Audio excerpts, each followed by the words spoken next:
Hare Krishna.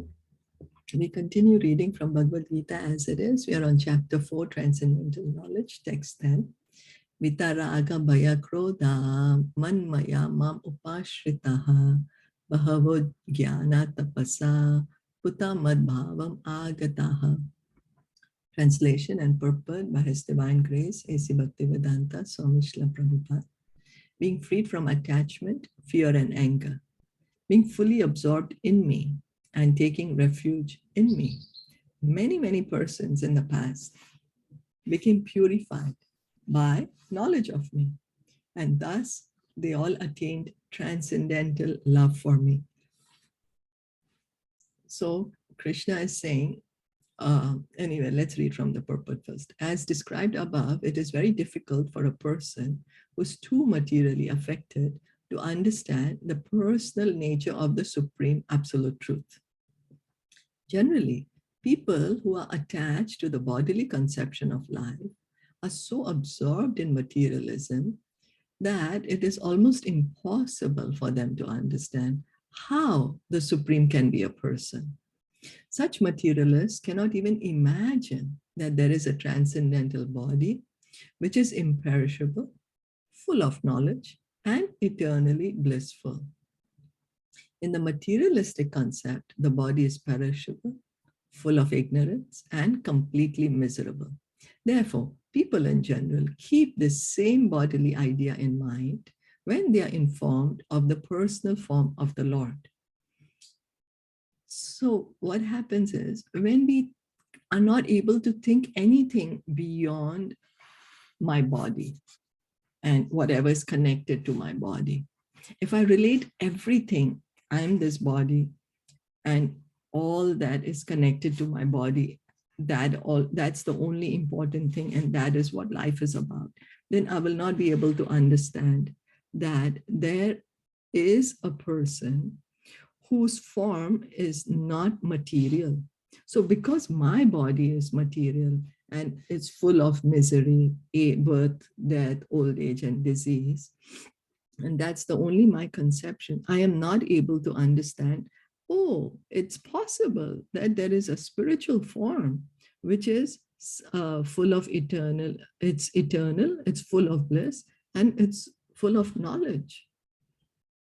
Because we are so engrossed in the idea of the body and everything that is related to the body.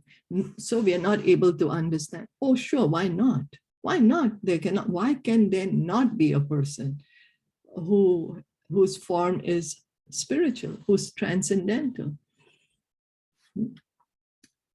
So then, for such materialistic men, the form of the gigantic material manifestation is supreme. Consequently, they consider the Supreme to be impersonal, and because they're too materially absorbed, the conception of retaining the personality after liberation from matter frightens them. So what happens is, because now if I understand, oh, being a person is so much suffering, I have this body, and because of this body, I'm suffering so much because I'm so attached to different bodies, and then that's giving me so much suffering, and then because of that I get frustrated. And then what I think is, okay, so I understand that there is some higher power, there's a higher power, and then that higher power is this universal energy, this universe is the higher power. And then I understand that the higher power cannot have a form. Why? Because having a form, according to me, is so much suffering and frustrating that I do not want to be a form anymore. It's like a paranoia to be able to think, oh my God, I'm going to continue to live, and then I'm going to continue to suffer and frustrate myself.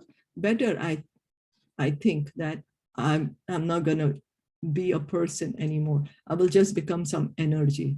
That idea becomes, it gives me more happiness then. It gives me more like kind of a relief. Oh, because it's suffering to be a person, so I rather not be a person anymore. Let me just become some energy. So this is what is said.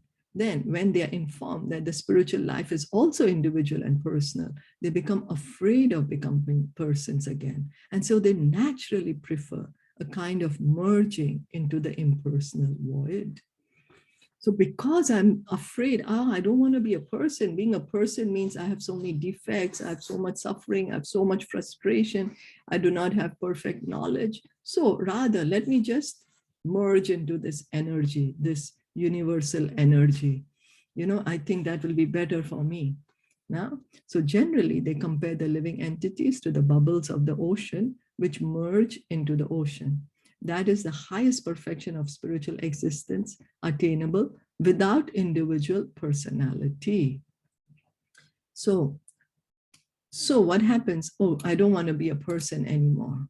I don't want to be a person, because being a person has its own defects, has its own, this is what I'm thinking. Huh? And so what I want to do, I want to have this, I want to merge into the light, into this light.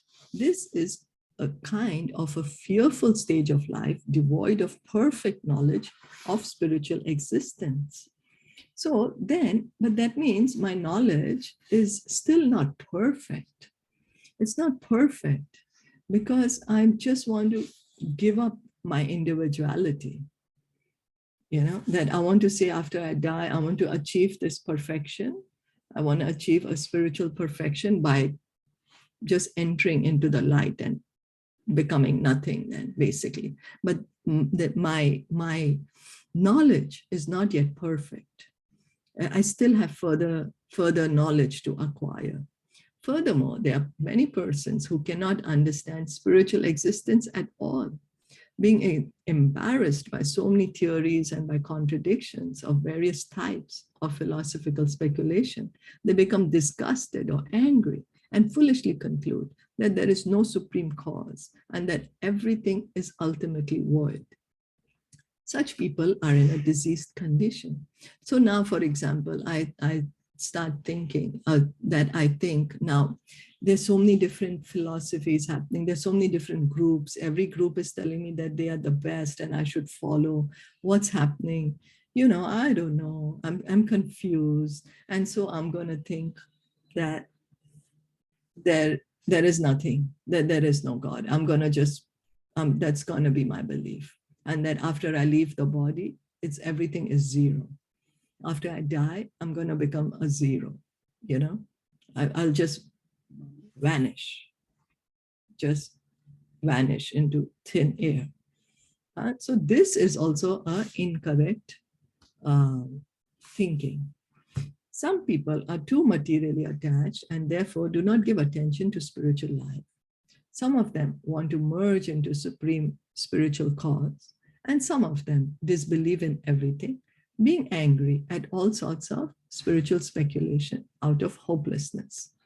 This last class of men take to the shelter of some kind of intoxication, and the effective hallucinations are sometimes accepted as spiritual vision.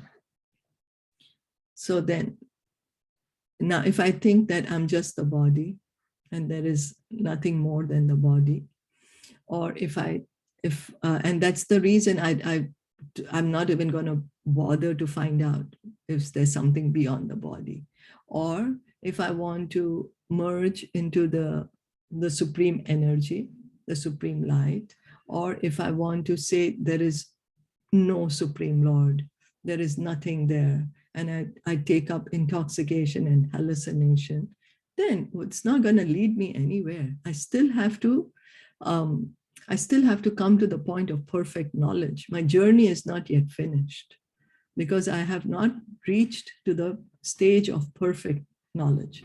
So one has to get rid of all three stages of material consciousness. So the three stages of material consciousness. Attachment to material life means just thinking I'm the body and nothing beyond it. Fear of a spiritual personal identity, and the conception of void that arises from frustration in life. So I have to give up. I have to give up this, that I'm just the body I have to give up that thinking I'm only the body, or I have to give up the fear that, oh, I do not want to be a person after I give up this. After I die, I want to not remain a person anymore. I want to merge into the supreme light. I want to give up my individuality. I don't want to be an individual anymore. I do not want to be a spirit. I do not want to have a spiritual individuality, but I want to just uh, remain in the light, merge into the light. Or if I think that I'm gonna become zero, I'm just gonna, it's nothing there. After I die, there's nothing there. I have to get rid of all these things. I have to. Then how to get rid of these things? Because these are all material. They are still not bringing me to the point of who I truly am. They're not yet bringing me to that consciousness. Who am I actually? So I have to get rid of this. And how can I get rid of this? Is one has to take complete shelter of the Lord, guided by the bona fide spiritual master, and follow the disciplines and regulative principles of devotional life. So I have to take shelter of the Lord, following the acharyas. By following the acharyas, they have given us the guidelines. They have given us the do's and the don'ts. I have to follow to do bhakti yoga, devotional service. The last stage of the devotional life is called bhava, or transcendental love of Godhead. And just by doing this, taking up devotional service, which begins by hearing and chanting, devotional service begins by hearing and chanting, I can achieve the perfection, which is love of God. That's what all religion teaches us. Religion means to love God. And this can be easily achieved by engaging in bhakti yoga, which begins by hearing and chanting. According to Bhakti Rasamrita Sindhu 1:4-15-16, the science of devotional service, Adav Shraddha Tatha Sadhu Sangha Tatha Bhajana Kriya Tato Anartha Nivritti Syat Tato Nishtha Ruchis Tataha Atha Shaktis Tato Bhavas Tatha Prema Bhyutanchati Sadhakanam Ayam Premna Pradurbhave Bhavet Kramaha. In the beginning, one must have a preliminary desire for self-realization. So what is needed is a desire that I want to understand. Who am I truly? Truly, who am I? So this desire is needed. This will bring one to the stage of trying to associate with persons who are spiritually elevated. So because I have a desire to understand I have a desire for self-realization, I will associate, Krishna will make the arrangement. He will make it. Then I will associate with persons who have this spiritual knowledge. Then comes what? Take initiation by an elevated spiritual master. Elevated means a bona fide guru in a disciplic succession. And under his direction, then the neophyte devotee begins the process of devotional service. Then what we have to do is begin bhakti, begin devotional service. And devotional service begins by hearing and chanting. And then what happens? By execution of devotional service, under the guidance of the spiritual master, one becomes free from all material attachment. Then what happens is that there are no more material attachments. Granted, we are showing the stages of devotional service. It begins with a slight desire that for self-realization. I want to understand, oh, I think I'm not the body, let me try to begin to understand who am I truly. Then in that way, I will associate with persons who understand themselves. And then I need to get initiated by a bona fide spiritual master. Then what the spiritual master does, it engages the devotee in devotional service, engaging in devotional service. And then what happens? As the devotee, as the person engages in devotional service, all the material attachments are gone from the heart, attains steadiness in self-realization, becomes fixed in this path of self-realization, and acquires a taste for hearing about the absolute personality of Godhead Sri Krishna. So it shows that how anartha nivritti, from anartha nivritti comes nishtha, steadiness in self-realization. And once we are steady in self-realization, there is this ruchi, that the taste is there. We can taste. We have that great taste when we are hearing about the absolute personality of Godhead Sri Krishna. This taste leads one further to attachment for Krishna consciousness. Then comes ruchi, then comes ashakti, attachment to Krishna consciousness, really attached. Yeah. Then, which is matured in bhava. Bhava is the emotion.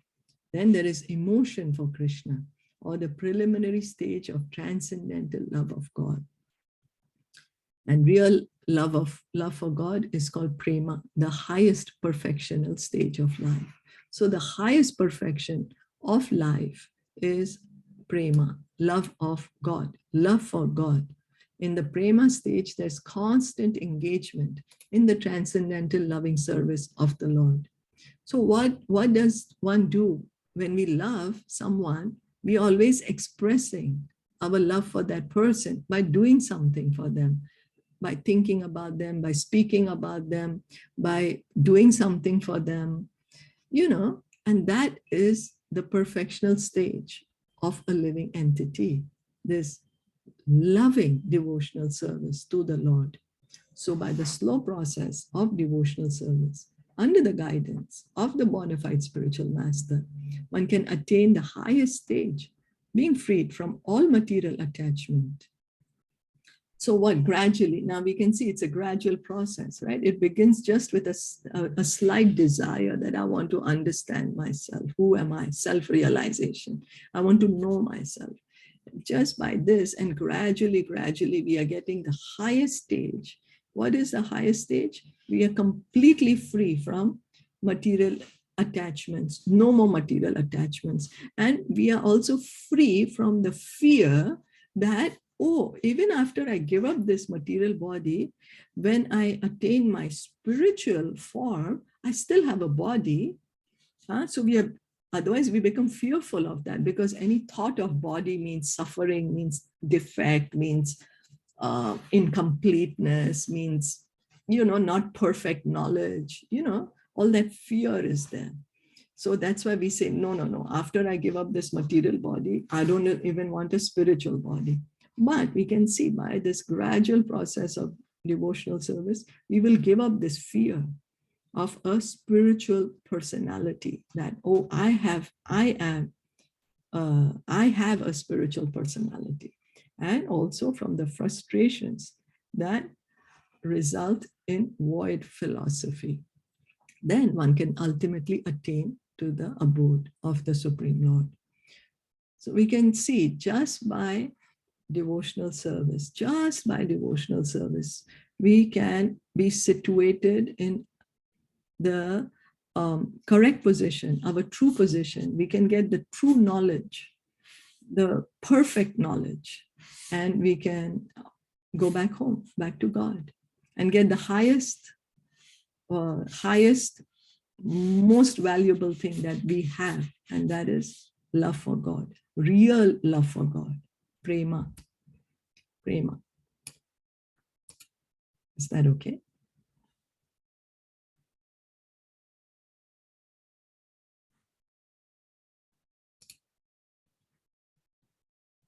Any comments or anything like that? Yeah, it is very well explained in a very proper way, the stages. Mm. Yeah.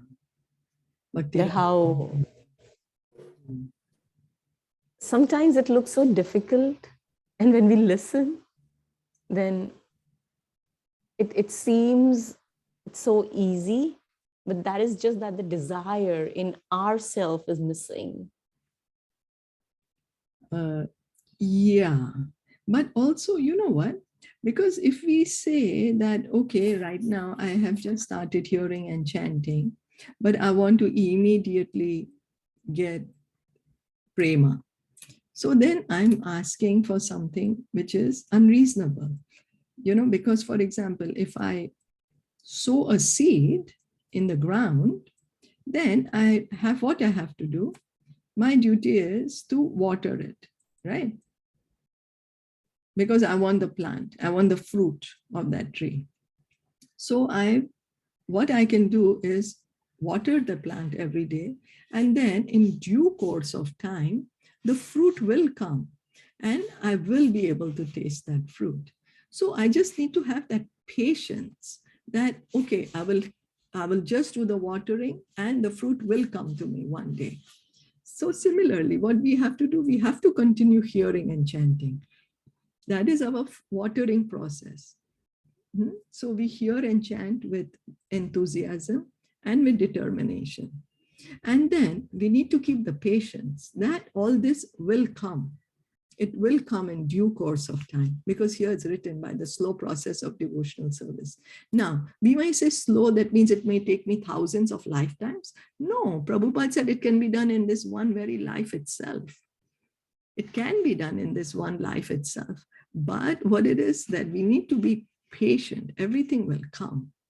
Everything will come. All the stages will come.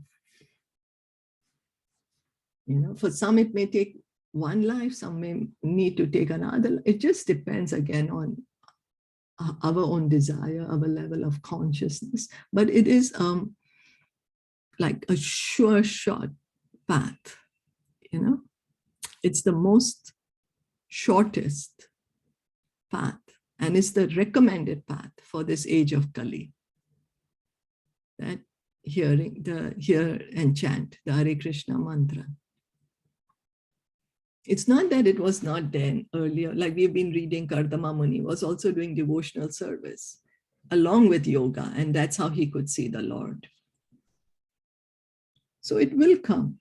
We just have to keep patience for it.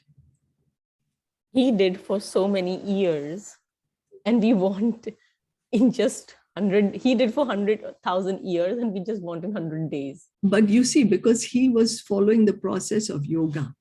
Ashtanga yoga, yes. That is a longer process. Yeah. That is long. It takes a long time. And it was a process meant for Satyug, because people were living for a long time. But for us, we do not have such a long life. Yeah. And so that's why the process, what Lord Chaitanya said, you just chant Hare Krishna. Everything you will get. You just continue to hear and chant. But maybe we don't realize we are getting. Yeah, that's the reason we always still are continuing, right? Yeah. We're continuing. Yeah. And yeah, sometimes we don't realize, and sometimes because it's our, we want instant sense gratification. Like we are used to instant, right? Like instant. That's why there's this word, instant noodles, instant soup, instant, everything instant. Like we eat food, we feel satisfied immediately. We feel nourished immediately. Then we don't want to eat anymore, finish. So we are thinking that it should be like that. But we just need to keep a little patience also. And it will come, and it is happening. We are experiencing Krishna to whatever, to our own degree, to each of us own degree. Yeah. Yeah, absolutely. Yeah, so it will come, it will come. Keep continuing to hear and chant. So, and we I always feel, who are we to even be able to hear about all this? We don't even have any qualification. Imagine, we are hearing in Bhagavatam that such great, great personalities, Kardama Muni, greatly qualified, they are engaging in devotional service and they are able to get such things. And I can say for myself, like a Kali Yuga person, no qualification, mentally disturbed, engage in all sorts of nonsensical activities. And yet I've been given this opportunity to hear and chant. That's how kind Lord Caitanya is. That, that he's saying, oh, anyone and everyone can chant the holy name and get this highest gift of love of Krishna, revive this love, gift of love of Krishna. So we need to feel grateful and need to feel greatly fortunate to be able to, that we have been given this gift.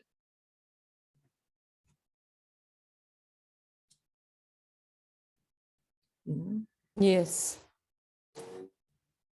So, Yeah, we are fortunate. Yes. yeah, we are fortunate. We are fortunate. Yeah. Thank you so much for all your participation.